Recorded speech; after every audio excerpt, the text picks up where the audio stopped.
Don't schedule any panel for 10 a.m. Everyone is still asleep.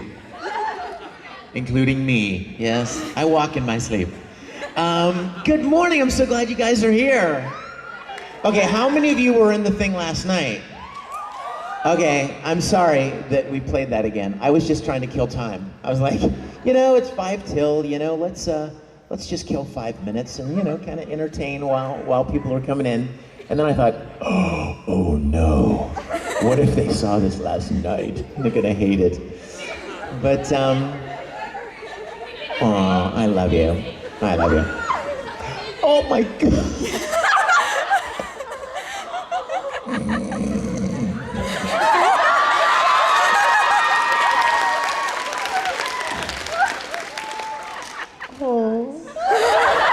Soft Big Bear is soft.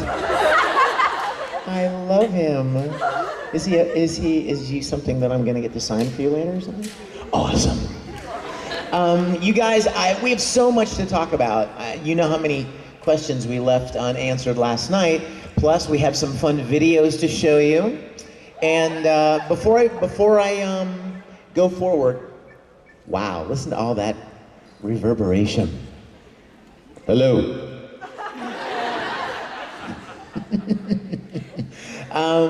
Before we go any further, for those of you that weren't with us last night, where were you? What? You were on your way here? In the car on the way here. Well, that's no excuse! I've got all my music CDs with me this weekend, and for those of you that would like to get some good music, I would love for you to have it. I'd love to sign it for you. For those of you like music, WTF. What's that? What do you do, music? What's that? You're a voice actor. Oh, nice shirt. I've been writing and producing music twice as long as I've been voice acting, and I've produced 15 or 20 different records for different people. Some of you may have heard of a Christian group called DC Talk. I actually produced their first record I've done a lot of television and radio and commercial work for a long time before I even knew what voice acting was for anime. And so the music is good music, a wide variety of things. And the brand new CD is something that I have to tell you about. I even brought an example. It's very fun. Does anybody in here have this? Do you like it? See, screaming fangirls don't lie. You can't fake that. That's real.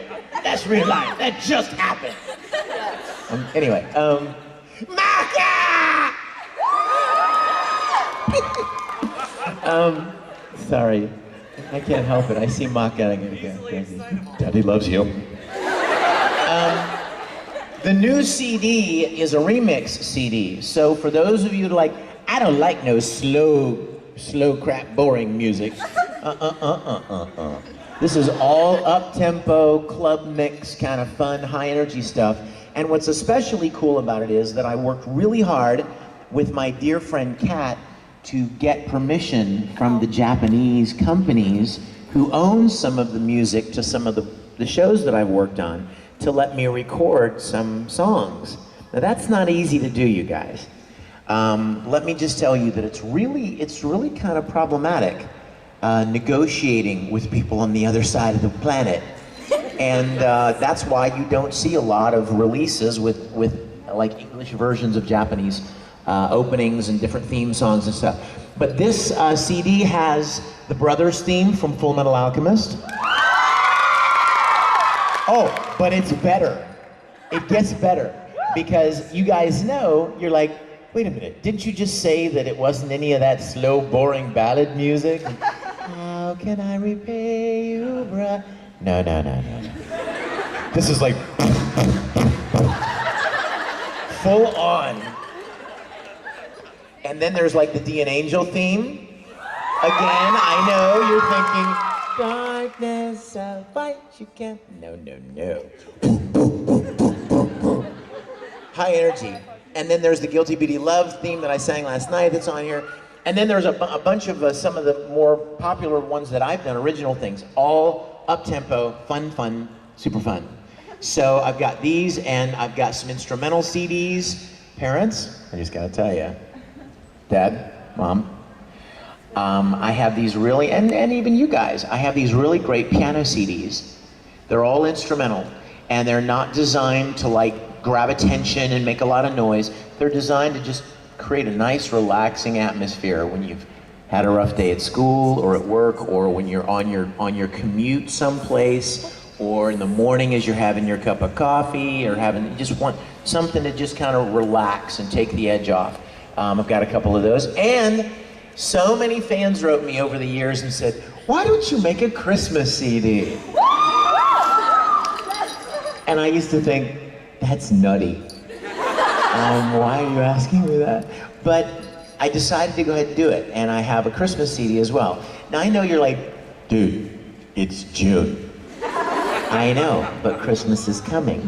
And how many of you, when Christmas comes around, you know, Thanksgiving's gone, here comes December, and Mom says, "Honey, go get the Christmas CDs out of the closet."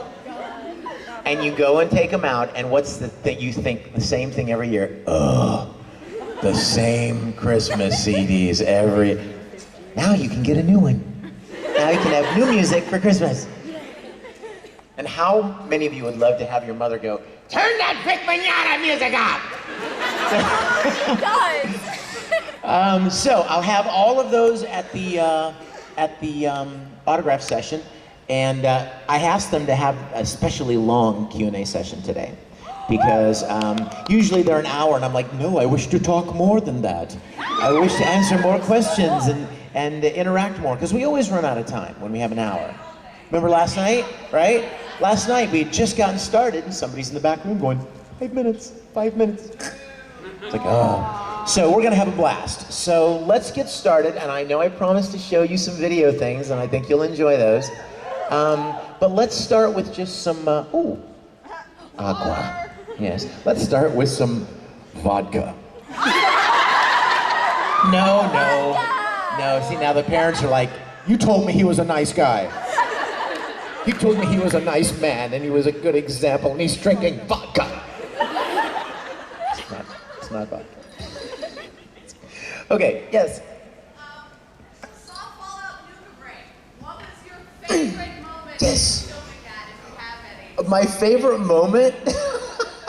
How many of you have seen the Nuka Break commercial, or the Nuka Break short? Look around. 10 of you. And yet it has 1 million views. Why aren't you part of the 1 million? You look awesome. Thank you. Thank you. Finally, someone with some appreciation. Yes, finally someone knows you. Are you kidding? You look awesome. Stand up on your chair. Let everybody see. Yeah! That's what I'm talking about. That's class. You guys, all of you probably know what Fallout is, right? Well, a couple of friends of ours, a handful of friends of ours in Los Angeles, wrote a short film that's kind of a takeoff of the Fallout game called Nuka Break. And myself and my sweet girl Michelle were in it, and we went out to the desert outside of California, outside of Los Angeles, California, and we shot this thing, and I guess there are a lot of Fallout fans, because within the first 48 hours it had 300,000 views, and it's really fun. It's really a lot of fun. So go and check it out on YouTube, Nuka Break. And what was my favorite part? I just loved every minute. You know, I played, those of you who know Fallout, I played a merchant. And I was in this big, heavy duster coat and hat and goggles. And we're in the desert. And it's very hot. And all the producers were like, Vic, you okay? Are you all right? You okay? You hot? You all right? Do you need some water? And I was just standing there like, I'm fine. I mean, this is fun. So I had a great time. I think my favorite part is when my girl shot me. I was like, she had been shot and she was laying there like she was dead. And I come across her in the desert, it's the very end. And I'm like, she's looking kind of hot laying there, and you know. And so I come up and I'm like, oh, thank you. Thank you, Lord. And then she turns over and goes, and shoots me. But, yes. Well, first of all, I knew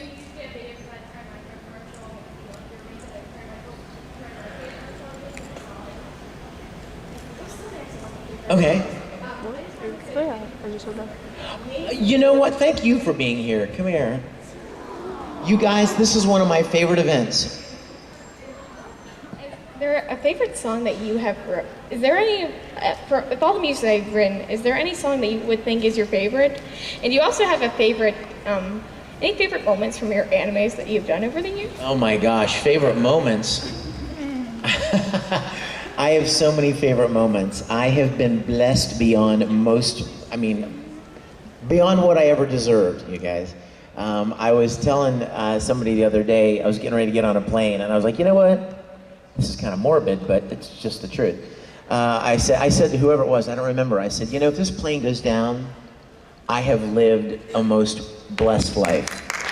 And I mean that, I really do. I'm like, you know what, I have loved, I have been loved, I have experienced taking care of children. I've experienced some really wonderful moments in my life. I've had a great opportunity to do something that I love for a living. And I've got to see a lot of the world. And God has been very, very, very good to me. And if it all ended tomorrow, like I said, if Southwest, you know, could never happen, but like if the lid came right off of a Southwest airplane or something, I have had a wonderful life. And pasta! And you can tell Habercorn I said that. Hey, can we make a little pact together? I got a bone to pick with Habercorn, and I need your help with it. Go for it. Freaking Todd Habercorn. He keeps signing over Ed's face. That can't stand. You see what I'm saying? That cannot stand. So every time I see Italia, I sign over Italy's face. But it's purely a retaliatory strike. I didn't start this, okay? And so I want you guys to help me, all right? If you go to one of Habercorn's autograph sessions, I don't know why you would do that, but if you do, and you put anything Full Metal in front of him, pretend this is Ed's face. Go, here, Todd, would you sign this book? And they go, not on Ed. All right? Leave the pipsqueak alone. Do you? Don't let him near that beautiful face. All right? Yes. How long does it take to write a song? Sometimes really quick, and sometimes, you know what, you guys, I used to work in Houston before I even started voice acting. I used to work for production companies and ad agencies, writing songs for commercials, jingles, and stuff like that. Well, the problem with those is that you're working on a deadline and you're working for money. You're no longer working out of inspiration.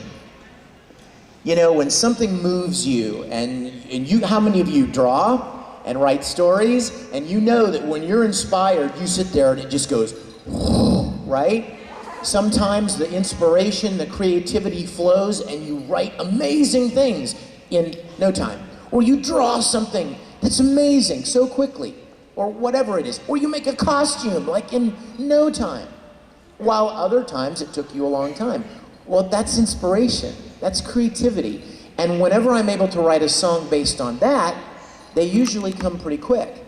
But a lot of my life when I'm hired to write something, or in an ad agency kind of situation where they're like, all right, Vic, what we want to do here is we want you to sing the name of our company here, and then 6 seconds later sing it again, and then let 14 seconds go by, and then sing it twice, and then at the very end sing it one more time. And it becomes a very mechanical process. It takes away a lot of the musicality, a lot of the creativity and the inspiration of it, and it becomes more of a mechanical process of creating something that's going to work for their commercial. So those, you know, you got to kind of crank them out, and they're not anywhere near as fun as writing something from the heart. But I've written things in a matter of, you know, hours, and just sit down at the piano and make something up. So yeah, it varies. It varies. Yes.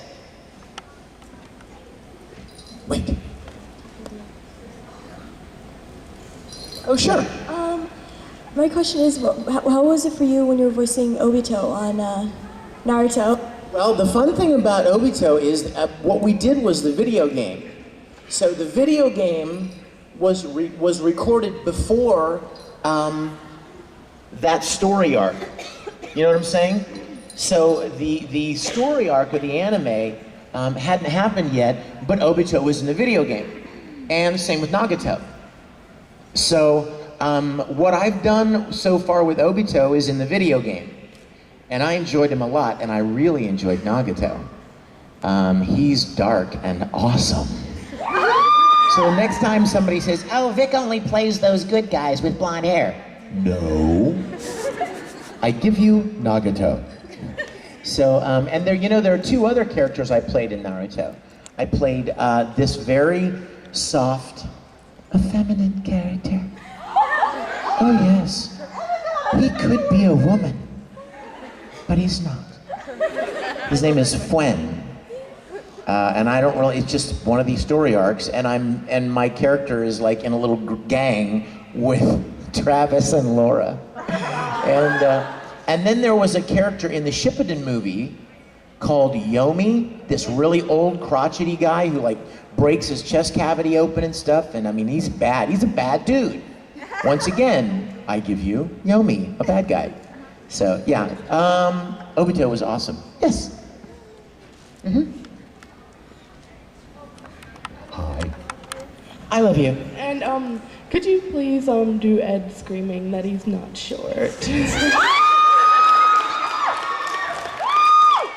Okay, you know what, I'll do it, but you have to act it out, okay?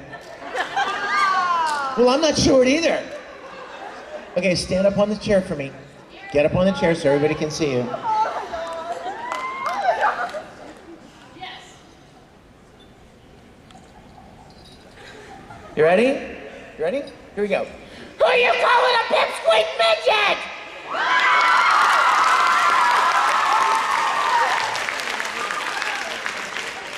Yes? I can't go to your trivia tomorrow, so can I try and stump you now? Oh, she's gonna try to stump me with Star Trek right now. Oh, well, the trivia challenge is Star Trek. You can try. You probably will. If it's not Star Trek, I'll probably be stumped. What is the name of Tamaki's teddy bear? I don't know. I thought I knew, but I don't. What is it? Kuma-chan, and can I hug you? Of course. Kuma-chan. I will never miss that question again. Yuki. There's a tribute video that I saw on YouTube once. And you're sitting on top of a roof. What was that about? How many of you ever saw that? Did you see the Metrocon commercial? It wasn't really a commercial. Well, here's the story behind that. Several years ago, I was invited to Metrocon in Tampa. And I wanted to go, but I was already committed to something else. And so the convention chair said, would you do me a huge favor? Would you record a little video basically saying, hi everybody, sorry I can't make it, but I'll look forward to seeing you next year. I'm like, sure. But that's too boring, you know? Anybody could sit there and go, hi, I can't be there this year. See you next year. Right? So I decided to make this dumb little video where I was on my roof of my house in my bathrobe, pouting because I couldn't go to Metrocon. So here I am on the roof with my little Alphonse plushie in my little robe. And what was fun about it was that I'm sitting on the roof yelling and screaming, and people start coming by and going like, but what, if you haven't seen it, what you don't know is I played all of the people that come by as well. So the first guy who comes by and he's jogging and he's this yuppie kind of a, what's wrong with him? And he's asking, and then there's this other guy who comes by who's like a hick. And so I played all the characters, and at the very end, I come up as another character. So I shot this thing, and then I sent it to Metrocon, and they showed it, right? And then the next year came, and I was supposed to be there, And I was there. But I thought, you know, let's, dead spot right there. You know, let's have some fun. So I made a follow-up video where I was on the roof again, still, and my hair is all long and I have a beard and stuff. It's like Vic Van Winkle or something. And this fire truck pulls up into my cul-de-sac and puts a ladder up, and the fireman climbs up the ladder, and I'm the fireman. Oh, and it starts out with a pickup truck driving by. And the hick from the first video and his wife are in the car, and he's like, "That kook's still up there, I can't believe it." And, you know, and I play the wife as well. See, now you're like, write this down, must see. And so then the fireman comes up and he's like, "Hey buddy, we're gonna get you down, we're gonna take you to Metrocon." And so they escorted me like down off the roof, and I showed that video, and then I walked out on stage at Metrocon still with the beard and the robe, like they brought me straight to Metrocon from my roof. So that was a lot of fun. That was a lot of fun. Yes, with the checkered armband of joy. Uh-oh. Can you hug us three and have someone take a picture, please? Oh, we're totally doing it. Are you gonna come to autographs? You guys come to autographs and we will hug and take photos and make movies and bake some cupcakes. We're doing it all, okay? Absolutely, absolutely. Itsugaya. Claymore, yeah. Regaldo, right? Yes. He is, yeah. Well, you know what? That's what an actor loves, you know? I mean, you love doing stuff that you don't typically do. Good morning. You love what you don't typically get to do, and so any of those kind of characters that are different or demand something different out of you, actors love that.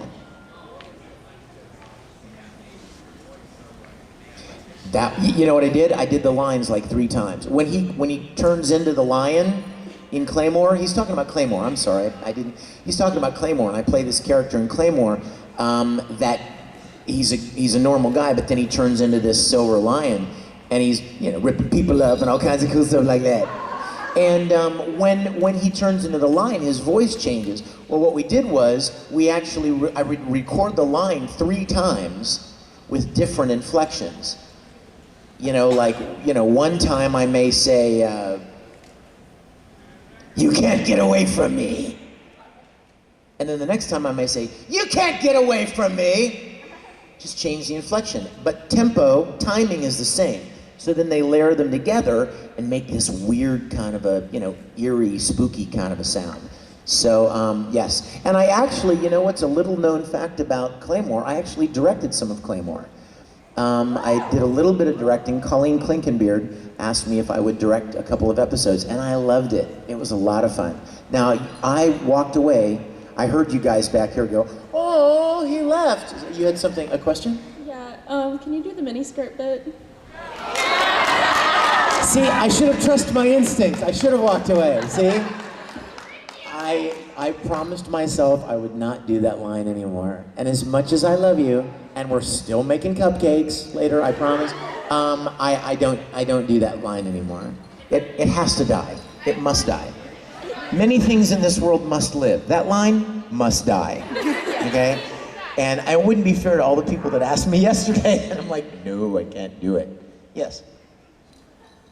I have a comment and a question about Michelle. Okay, okay. Last year when I was here, she noticed my hair. Yeah. It was kind of horrible, she said. She liked it. And, Well, then it must have been nice. It must not have been horrible. and earlier, I saw Paula, and I made a silly comment about you. Like, "Oh my God, they feel big." Michelle did. Yes. I was just kidding. Oh, that's okay. Yeah, and later, Michelle herself saw the line and read it. She was like, "Oh, don't worry, you've already forgiven me." And I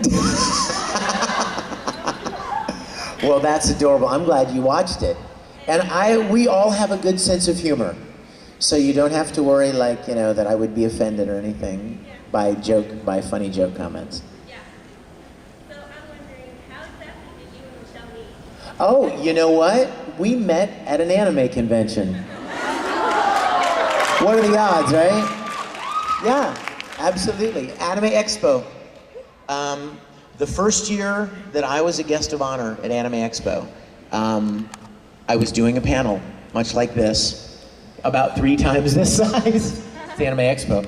And here's this hot girl in the audience, and I was like, whoa. You're very pretty, and you're not 14. 2 good things. So we started talking, and we just really hit it off. She's awesome. Yes, Ash.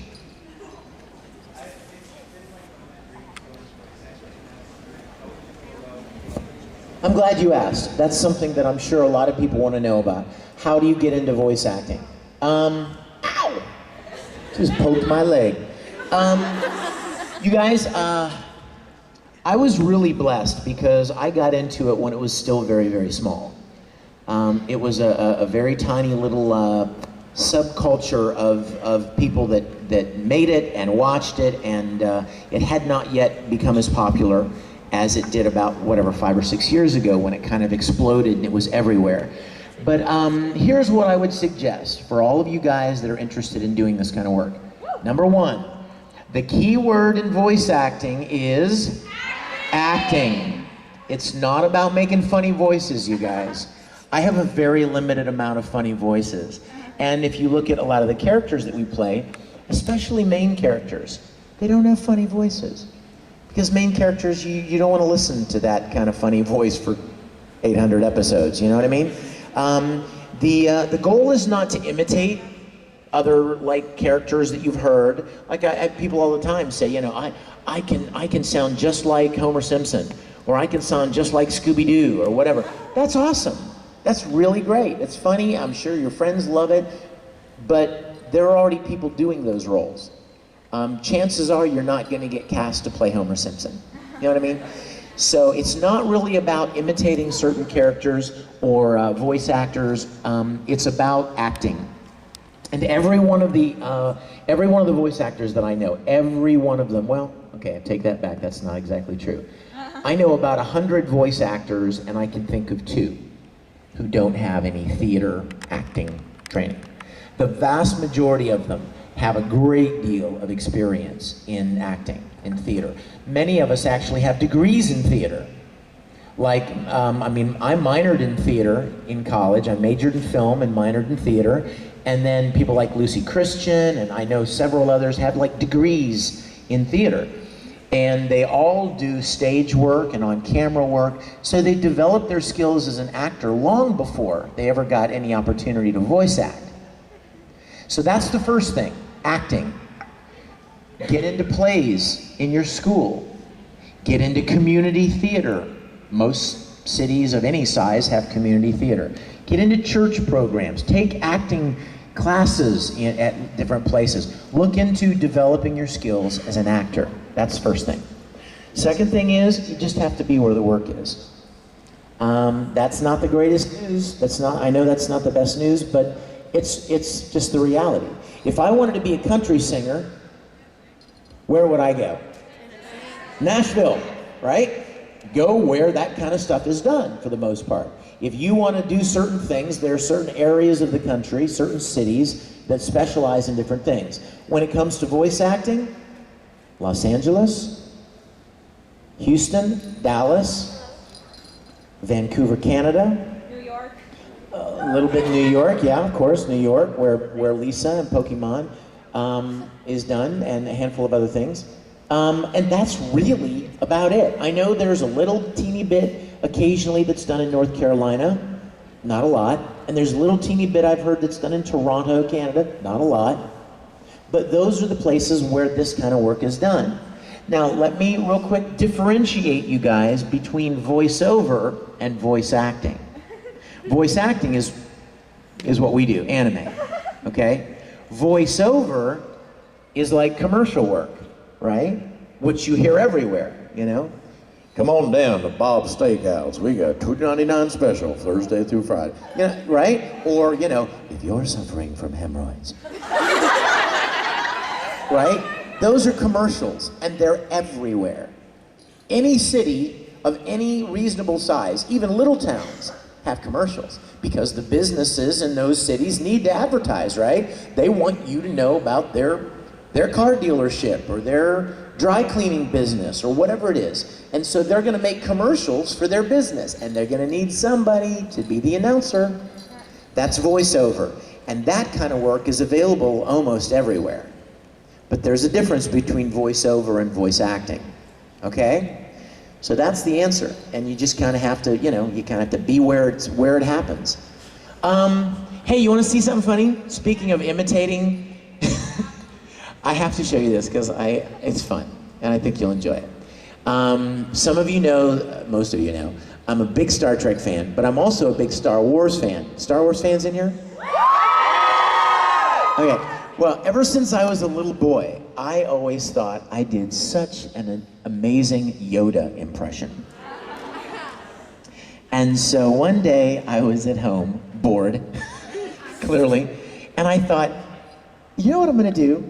I'm gonna take a scene from The Empire Strikes Back, and I'm gonna rip Yoda's voice out of it, and then I'm gonna take it to conventions, and I'm gonna dub his voice live into the scene. So I'm gonna do that for you guys. It'll be fun, and if I mess up, it'll even be funnier. So like if I forget the words, you're gonna be like, he's stupid. He blew it. So you guys, yeah, Empire Strikes Back. And if you'll help me with the balance between the track and this mic, okay? I may not even remember what Yoda says. Let's see.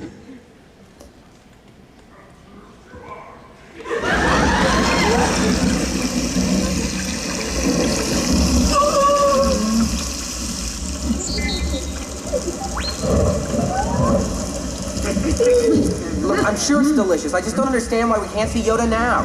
Patience! For the Jedi, it is time to eat as well.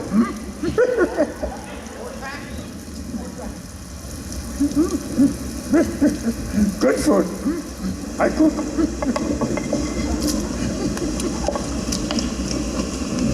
Good. Good food. How far away is Yoda? Will it take us long to get there? Not far. Yoda, not far. Patience. Soon you will be with him. I cook. I am wondering why you wish Most to because get of my Jedi. father, I guess. Oh, father. Powerful Jedi was he.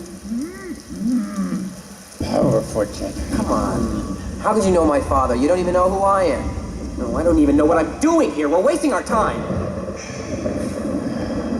I cannot teach him.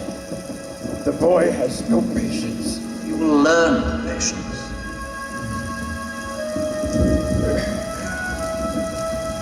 Much anger in him, like his father. Was I any different when you taught me? He's not ready. Yoda. I am ready. Ben, I can be a Jedi. Ben, tell him I'm ready. Ready? What know you of ready? For 900 years have I trained Jedi. My own counsel will I keep on who is to be trained. A Jedi must have the deepest commitment, the most serious mind. This time, a long time have I watched. All his life has he looked away to the future, to the horizon, never his mind on where he was, what he was doing. Excitement, adventure. A Jedi craves not these things. You are reckless. So was I, if you remember. He's too old. Yes, he's too old to begin the training. But I've learned so much.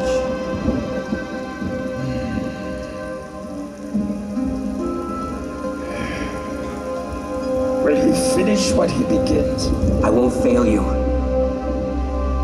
I'm not afraid. Oh, you will be. You will be. Oh, I was early with the last line.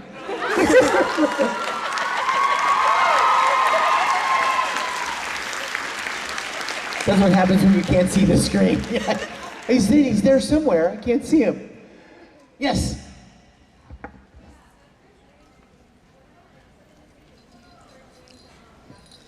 Oh my gosh, thank you for saying that. I'm honored. Thank you, sweetie. Thank you so much.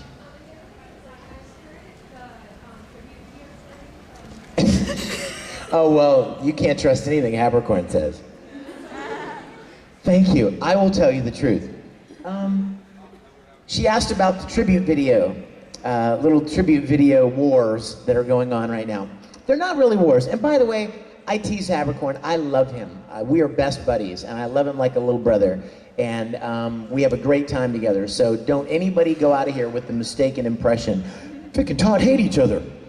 Vic hates Todd. No, we love each other. We're good friends. Let me tell you about the tribute story.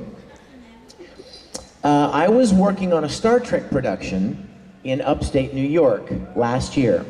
And Todd Habercorn was I was directing, and I asked Todd to come up and be my assistant director. So he came up, and we were sharing a hotel room. It was one of those little dinky little cottages in upstate New York, and there was these two beds, and I'm sitting on my bed, and he's on his bed, and we've got our laptops out, and we're emailing and stuff. And I looked at him and I said, you know what? I'm gonna make a tribute video for you. And he was like, thank you. So I made this video, and it was nothing. I was sitting on the bed, I open up Final Cut Pro, I make a black screen, and I put up white letters on a black screen that says Todd Habercorn. That's it. Only I put this music. Dum, dum, boom, boom, boom, boom, boom, boom, dum, dum. It's real dramatic music, right? So it's just like, his name fades up, and then there's this dramatic music. So Todd's like, you know, I'm gonna make one for you. So he makes one. And in his, he pulled still pictures off the internet of me and like made some little montage and did kind of the same thing, only he used pictures. Okay, so I used just text, he ramps it up and uses pictures. So then I'm like, okay, well, I'm gonna make one too then. So I made another one, and I used pictures of Todd. And it was like mine was really dumb. It was like a close-up of his eye, and then a close-up of his hand, and then a close-up of his mouth, and it was all black and white and all creative, you know what I mean, and artsy. And up on the screen you would see close-ups of his different features of his face, and the title would say, "It's here. It's now. It's everything you want. Habercorn." And so then he made a retaliation video, and this time he got some voice actors in Dallas to be in it. So now what's he doing? He's ramping it up. Now he's got real people on screen. He shot original video to make the next one. And I'm like, okay, I see how it is. I see what's going on here. So then I made what you guys saw last night, the Todd Habercorn action figure commercial. And I think it's unbeatable. That's just me. I think it's unbeatable. I don't know if you noticed last night. How many of you saw it last night? I don't know if you noticed, but did you see Michael Dorn in it? That was Worf from Star Trek. And how many of you remember the old Battlestar Galactica series?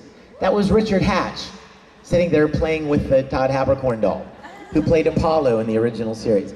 So not only did I have like celebrities in my commercial, and I had this action figure and all kinds of different things, and I even made up like the jingle, the original jingle music that was in it. So I was thinking, there's no way he might as well just lay down right now, because he's dead. No, he can't beat this. What does the little punk do? He makes a video called CSI Mignogna. where he basically does a parody of a CSI episode where he's the detective and he's trying to solve the murder of me. And he put a lot of work into this. It looks great. I mean, he did a good job with it. And so now the ball is back in my court, as they say. And I have an idea above all ideas. It's gonna be so good. Oh, I'm gonna win, yes. Does it what? Does it involve cake? No, but now that you say that, perhaps it should. Of course, the cake is a lie. And so I'm working on this right now.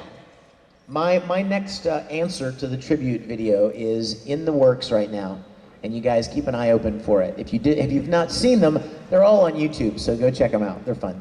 Yes.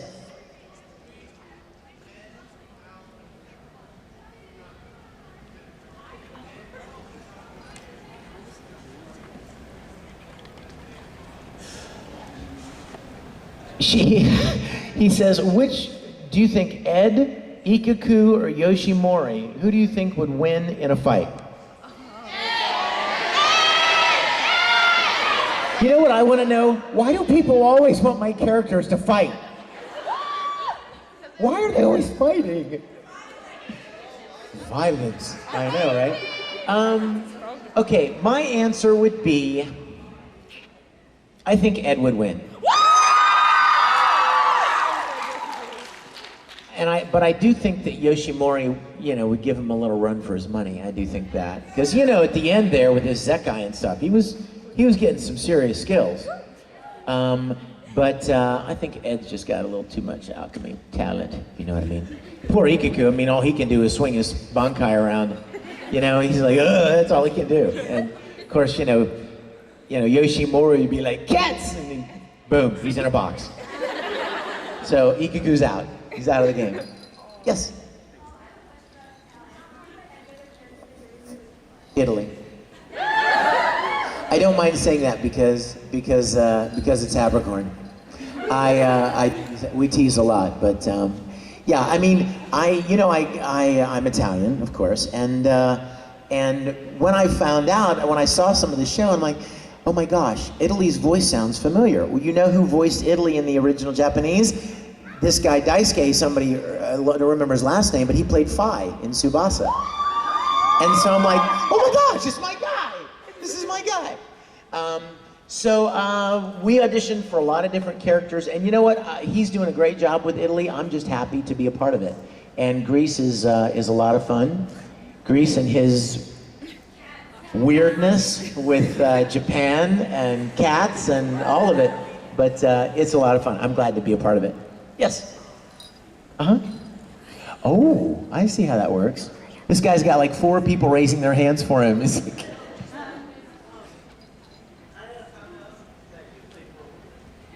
Yes, I did. Oh, thank you. Did you hear that? We need to get that amplified. Say exactly what you just said again. Props, because Broly's voice had to destroy your vocal cords. Amen. Thank you. It did. Oh my gosh. Oh my gosh, dude, you are so right. What's your name? Joe. You are so right. Oh, Broly was a killer. It's funny because when you're animated, they don't care. They can scream for episodes, entire episodes, with no breathing. Did you ever notice that? Anime characters don't have to breathe. Lucky guys. But unfortunately, when I did the first Broly movie, number 8, I had no idea what I was getting myself into. And when I finished that movie, I was like, oh God, I can't. Like 3 weeks or 2 weeks, I was out of it, and I couldn't do anything. And so I thought to myself, well, the good news is, at least the guy's dead. At least they killed him at the end of the movie, so I'm safe. No. Movie 10, movie 11, and by movie 11, he's like Jell-O. He's literally a pile of slime, and he can't even talk anymore. He's just like, And like he gets a Kakarot out from time to time, I think. But that's all he can do. And so they finally smush him to death for good. And I'm like, oh my God, please. And I said to the producer, I'm like, please tell me he's finally dead. And they're like, yes, you'll be pleased to know there are no more Broly movies. So I drove back to Houston holding my throat like this. Like, thank you, Lord, please just give me my voice back and I will never, I will never do another bad thing, just please. Like just a few months later, I get a phone call. Vic, there's a Dragon Ball Z video game and Broly's in it. I'm like, no!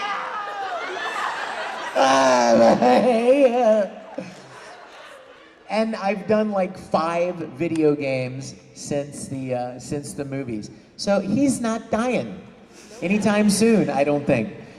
So I was just up in Dallas a few weeks ago doing the latest Dragon Ball Z video game with more Broly action. So, oh gosh, yeah, he's a killer. I have to plan not to record anything for like a week after Broly because he does, Joe, you're right. He shreds the voice. Yes?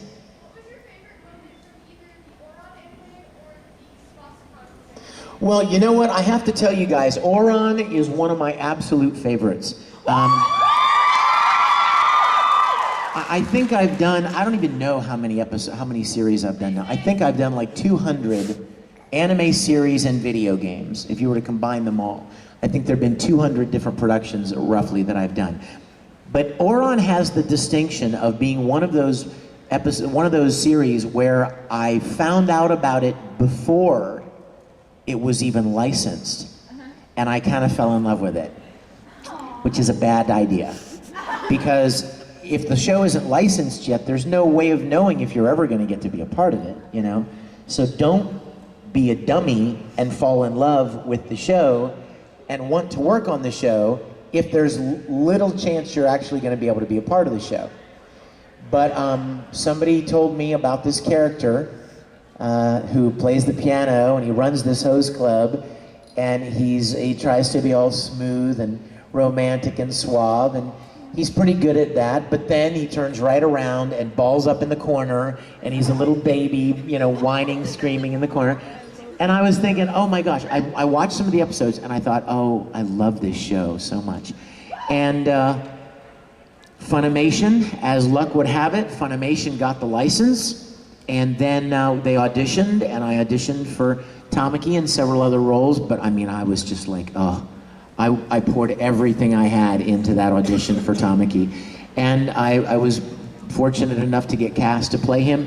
And I want you to know, I savored every minute, every line he spoke, because every line I recorded was one line closer to the end of the series, you know what I mean?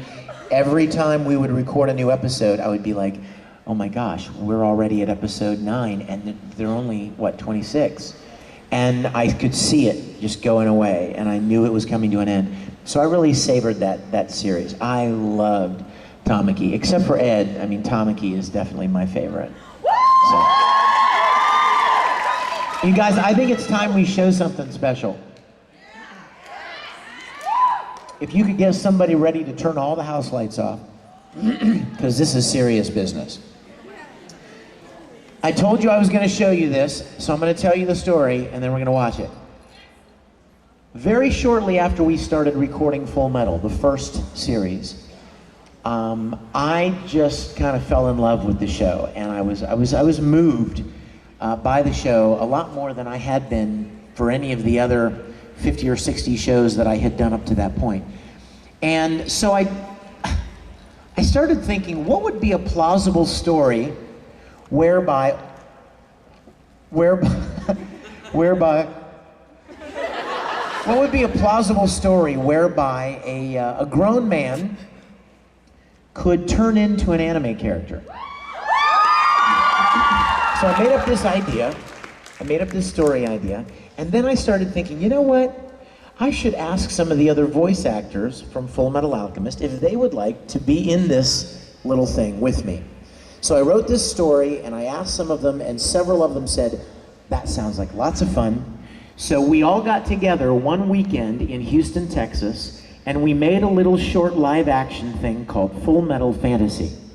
Now, I started showing it at conventions, and about a year after I started showing it, started becoming very popular in the convention circuit.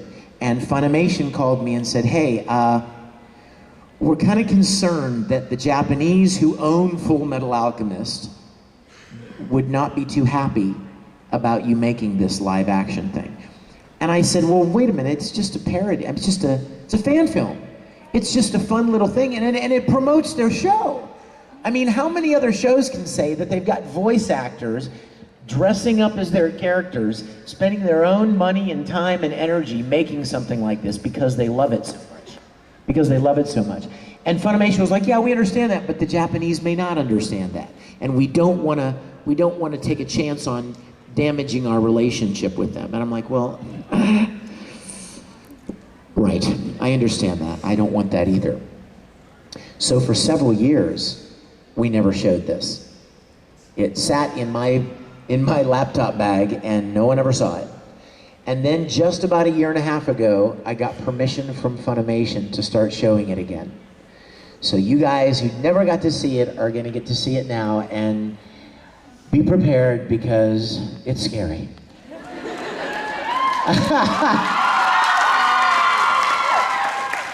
One thing, please, please, please, double, triple please, do not videotape this and put it on the internet, okay? This is for you. I show it at conventions only. I don't sell it, I don't put it up online. It is a special thing just for conventions. So please promise me, okay, you guys? Promise me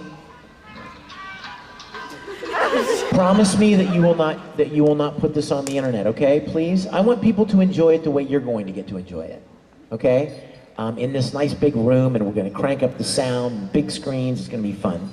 So please don't shoot it, and if you see anybody beside you shooting, punch them. I'll give you a free music CD if you stop them from recording. So please don't record, okay? Okay, crank up the sound, my brother. Hit it. See, I told you. Big geek, big nerd. Oh, God bless you. Did you guys enjoy it? And you know what's funny? So many people are like, are you going to make one like that for Oren?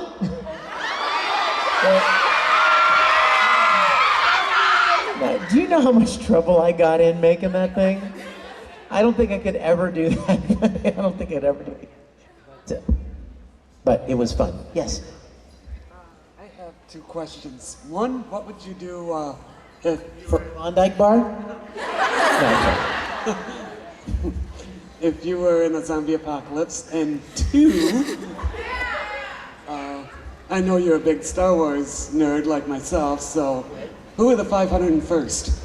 Well, the 501st, we know the in fact, I've marched with the 501st. It's the Stormtrooper Rebel, I mean, that's the big organization. You guys have 501st here? Yeah, it's a big, like a charity volunteer organization of Star Wars fans, and they do events all over the place. And like I was at Dragon Con one year, and they had like 100 stormtroopers, all from the 501st, marching in the parade, and I got them to let me borrow somebody's armor so I could march with the 501st. But in answer to your first question, what would I do in a zombie apocalypse? I don't know. What would I do in a zombie apocalypse? What? Yes, I'd be back up on the roof. Exactly. With a shotgun. But, I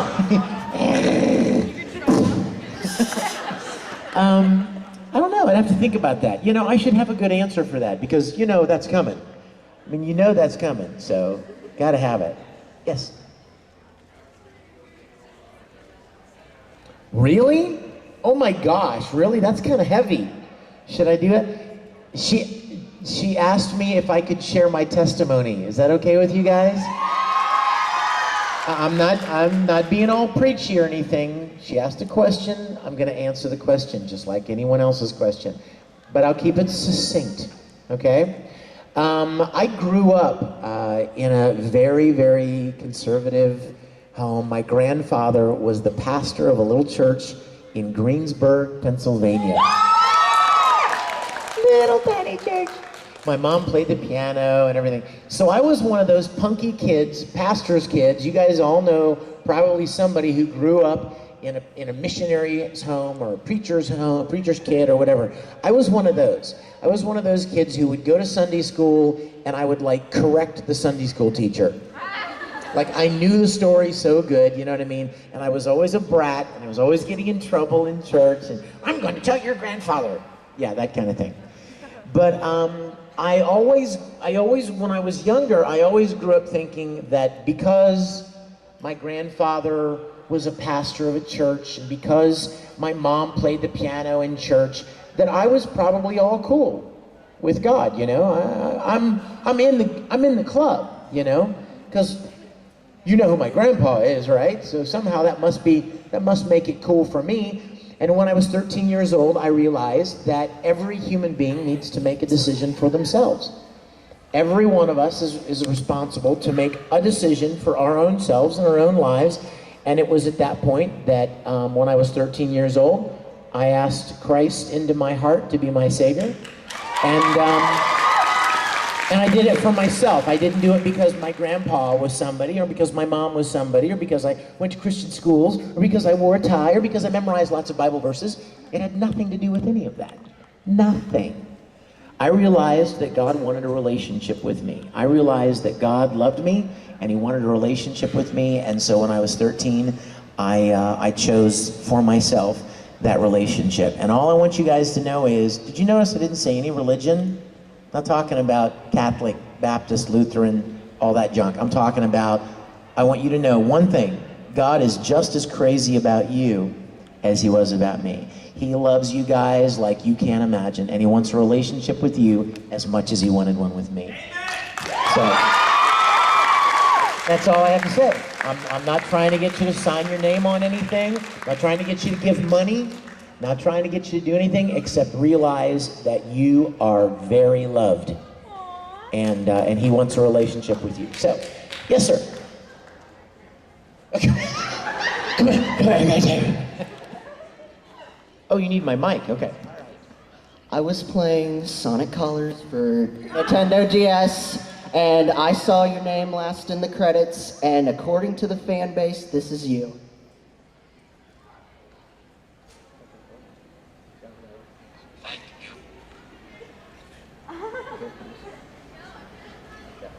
Target sighted. Function offline. Requesting assistance. Is that you? Yes, 123 Omega. Yes. You guys, when I was a little...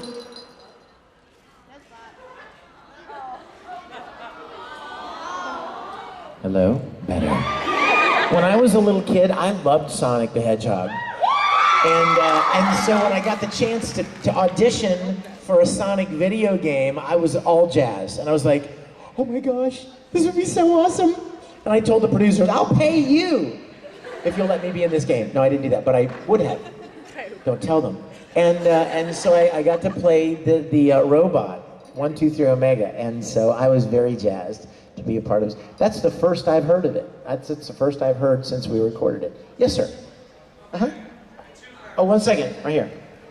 Yes. Oh, I'm sure. Pick them in the beginning. Yeah, you know what? It's been hard to pick favorite characters up until about 3 months ago. I mean, really.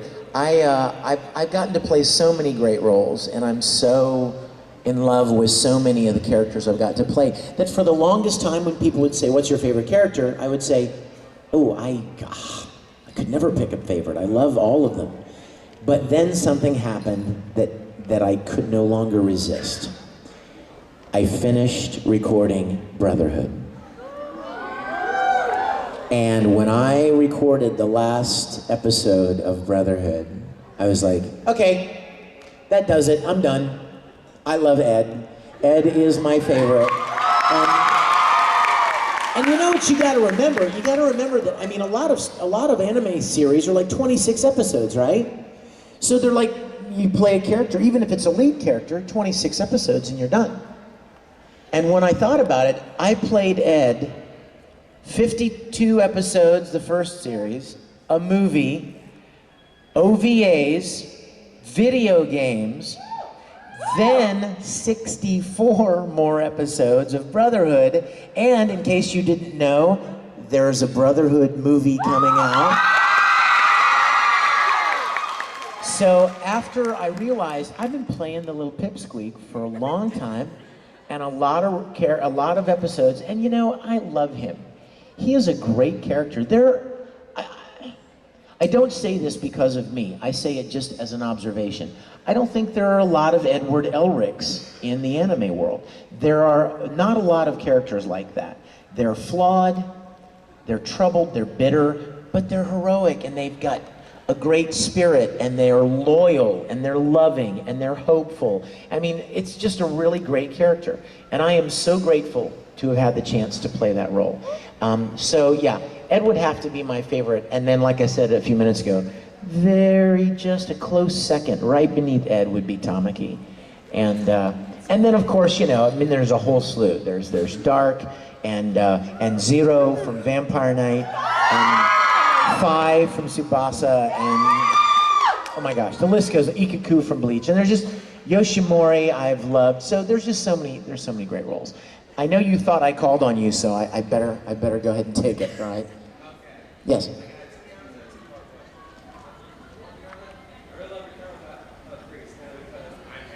Oh, sweet. Thank you. I'm glad you're. My pleasure.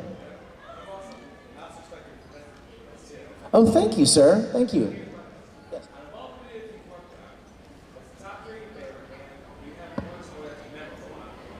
Well, you know, guys, I love making videos just for fun. I mean, I don't do them for any reason except because I love them. Like the Fullmetal Fantasy video you guys just saw, that wasn't free. I mean, it cost money for certain things. Like, remember when it was raining in the last scene? Well, that wasn't actual rain. That was a company that I hired to come out and put up these big water spouts. And they go, whoosh, and it rains over top of the area, and you shoot. Well, I paid for that out of my own pocket because I wanted to do it.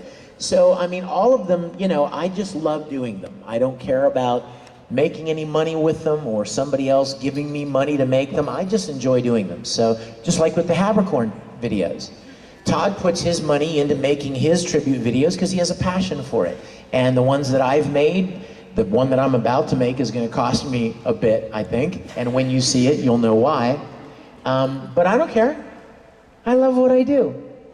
I don't want to mislead anybody when I say what I'm about to say. And parents, I hope I say this properly. You guys, there are pivotal places in your lives. You're teenagers and you're making big decisions about what you want to do with your life and career. This is a tough thing to say, but I'm going to do my best to try to say it properly. Do your best not to be motivated by money. I know we have bills to pay, okay? I know. Believe me, I got a mortgage, I got a house, I have bills. We all have bills. But try your best to figure out a way to make a living doing something that you love, something that God has given you a gift in. And it doesn't have to be creative. You know what? I know people that get sheer joy out of fixing plumbing pipes and making water go from there to there with the flip of a switch. I know people that love wiring homes and flip a switch and lights come on. I know people that love mowing lawns because they love seeing those lines on the yard and making them all even and watching the grass get clean and short and edging and making something beautiful. It doesn't have to be creative. We all have things that we enjoy doing. And if I can impart one thing to you guys that are at places in your lives where you're trying to make decisions about your career and your future and jobs, try your best to find a way to make a living. Notice I didn't say get rich. There's a difference. Find a way to make a living at something that you love, something you have a gift for or a joy in. Because I watched my dad get up every day and go to a job he absolutely detested. And it made his life miserable and all of our lives miserable too. So I've said this before, and if you've seen it on some videos, I apologize, but it's clear and it's succinct and it's the best way I know to express this thought. You will be infinitely happier making $30,000 a year doing something you love than making $300,000 doing something you hate. Okay? I promise you. As much as I would like to think that I'm young, I'm not that young. And I've got a lot of experience in this, and I know that a lot of the parents in the room would probably back me up on this. You will never get back those years that you slave away at something that you absolutely loathe. And no amount of money makes it great. You could have $1 million in the bank, and if you hate, you know what I mean? It's not worth it, I promise you. But if you have a joy and a passion about what you're doing, it's awesome. What I do, anime, I can promise you guys, we don't get paid much. If you think we do, and you think we're like living some big famous life and all rich and stuff, I promise you, we don't make a lot of money at what we do. But I can promise you also, I love what I do. And it's mostly because of you guys. It's mostly because you are so supportive and so kind and encouraging in my work that I could virtually do it for nothing if I had the chance, because I enjoy what I do that much. It's not about the money at all, but getting to interact with you guys and getting to play characters that you love is priceless to me. So that's my grandpa word of encouragement to you. Okay, between Fullmetal Alchemist and Brotherhood, which do you think is better? Which do you prefer and why? You know, I get this question a lot too, and I have to tell you, I may have a different take on this than a lot of you guys do. For me, I don't see them as separate shows. I see it as one big giant full metal adventure. You know what I mean? For me, Edward Elric is Edward Elric. And he may be fighting Scar, or he may be fighting Envy, or he may be traveling with Ling, or he may be in Lior, or he may be in Xerxes. To me, it's a huge adventure. And when Brotherhood started back up, I thought, this is gonna be so cool. Ed's gonna be in new places, meeting new characters, Ling, and all of his entourage, and all of the different characters. It's gonna be like a new adventure. And he's gonna go to new places, and he's not even, in some of the scenes, he's not even wearing his red coat anymore. He's wearing like this cool duster, and you know what I mean? I loved it. It was like one big, huge adventure to me. So I don't separate the two series and say this one was better than this one, or this one was different from this one. I just love being a part of all of it, and I see it as one big, giant adventure. You're kidding me. Really? 5 minutes left? See what I mean? You guys, we just burned an hour and a half. It's awesome. And I know there are plenty of things, other things in the convention for you guys to go and do and see today, but I want you to know I love that you spent this hour and a half with me. And if we had 2 hours, I'd take it. Yes? Favorite line from Vampire Night? Wow. Well, you know what my favorite part of Vampire Night was? It was voicing both brothers. It was really funny because when I got the call from Bang Zoom saying that I'd been cast, he said, and I quote, "Congratulations, you've been cast as Zero and Ichiru." And all I heard was Zero, and I went crazy because I didn't even know who Ichiru was at the time. I was like, whoa! I'm gonna get to play Zero! What did he say? Roll that back. What was the other part he said? Because I didn't even recognize the other name.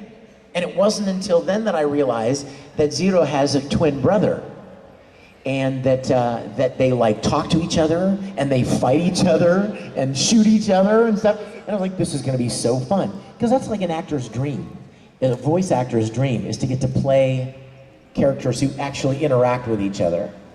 And then I found out that the voice actor in Japan who voiced Zero also voiced Tamaki.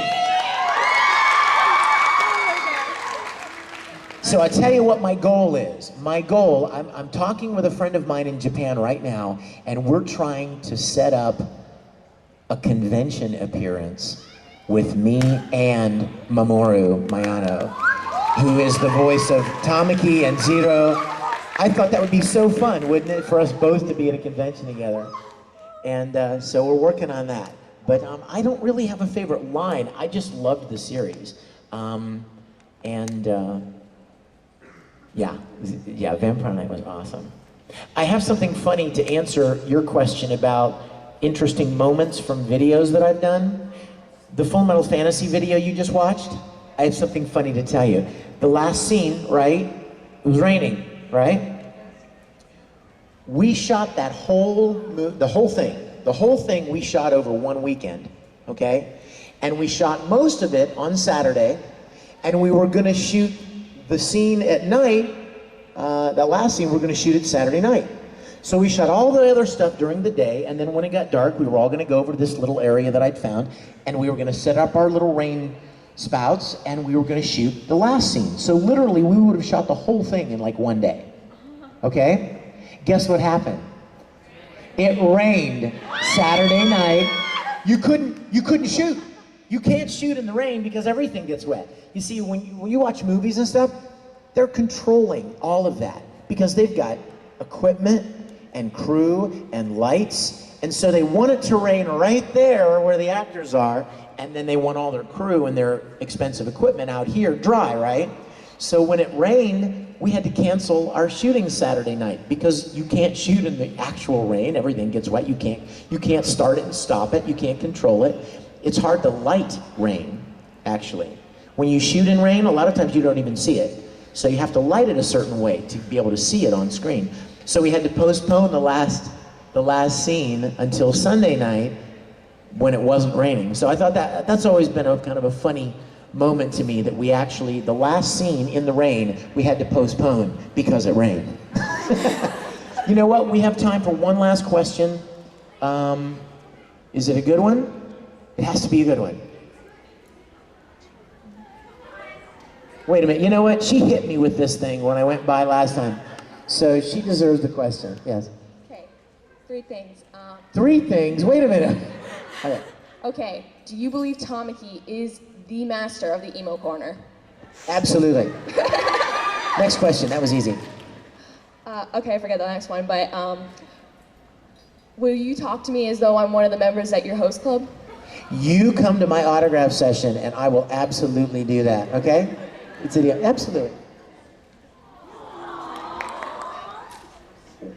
I'm sorry? I'm a parent, and you were right about you have to do your job and like what you do, or else, like you said. But I agree with that, but I think that everybody should stand up and thank you for being a good role model, because there's not many out there, because everybody's either on drugs.